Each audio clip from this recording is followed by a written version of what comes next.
Federal Drive is presented by GEHA, Government Employees Health Association, proudly providing health and dental benefits to federal employees and their families. Visit GEHA.com. The Pentagon's plan to fix its decades-old material weaknesses, specifically its inability to reliably track government property in the possession of contractors, is failing. The Defense Department Inspector General warns that if the services don't implement a department-wide solution soon, the Pentagon risks missing its goal of achieving a clean audit opinion by 2028. For more details, Federal News Network's Anastasia Obis spoke with Mark Thomas, DoD IG's supervisory auditor. As this material weakness has been reported in the agency-wide financial statements for many years, recently in 2019, I would say, is kind of the time period from there going forward where some significant progress has been made, and that's when DoD got very serious about creating a corrective action plan that would address this specific material weakness. So in 2019, they created their first corrective action plan to try to solve this weakness. And then in 2021, OUSD also released a clarifying memo, and that was about the implementation of the GFP module. The GFP module is really the central piece of importance to the government property and possession of contractors weakness. The GFP module is kind of OSD's planned solution on how they're going to be able to account for and track government property and possession of contractors at the enterprise level.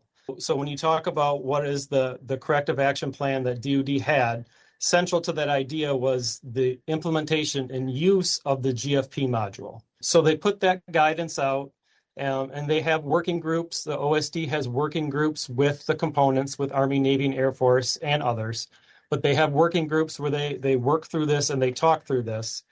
But specifically, the implementation of that GFP module is the key to getting this to work. And so when we talk about, well, the IG has identified that this is still an area that could be used for improvement, I think it's the actions that each of the components have taken or not taken to implement the GFP module in their tracking of the government property in possession of contractors. I think specifically, one of the technical challenges that they have is that each of the components, when I say that, that's Army, Navy, and Air Force, they have their own accountable property systems of record, APSRs, you'll see that in the report, where they account for their property. Part of what OSD wants from their corrective action plan is to be able to connect the APSR at the component level, their system, to the government-wide system, the GFP module. They want an automated connection there. And so that is something that the components have not been able to do yet. They're still working to implement that. Each of the components has corrective action dates for that are still into the future. So right now, there is a corrective action plan out there. We believe that the plan that they have, that OSD has, would work well to accomplish, mitigating this material weakness, but we need to get the components on board with connecting their APSRs to the GFP module. Mark, correct me if I'm wrong, but the GFP module was not mandated as the department-wide solution. Did the DoD provide a reason or justification for why that is the case? Or maybe why has DoD leadership been unable or maybe unwilling to mandate the system? Yeah, that's a good question. I don't have an answer as for why DoD has not mandated it, but I will say that I think that's what, and our audit found that the OUSD could be more forceful in recommending and implementing this solution. And so I think that is one of our recommendations, is they need to be more direct in saying that we will use this module, all the components will use this module. And so that was one of the areas that we thought was weak. The department could improve their messaging, and they could improve to be more direct in requiring the use of this module. And so that is one of our recommendations. And then for the components, what is their justification for using their own solutions? Since they're not using this module, what is their reasoning? So each component has different reasons why. Most of the reasons kind of center around the fact that these, each of their own departments, they have their own material weakness in this area as well. each department, each component has their own financial statements, and they have their own material weakness in government property and possession of contractors. So they have their own systems which differ from component to component. So they have their own technical challenges and how their particular system in the Air Force functions and how it accounts for property versus how the Navy does it. So that each group is kind of working on their own technical challenges and how they're going to report this into their own APSRs.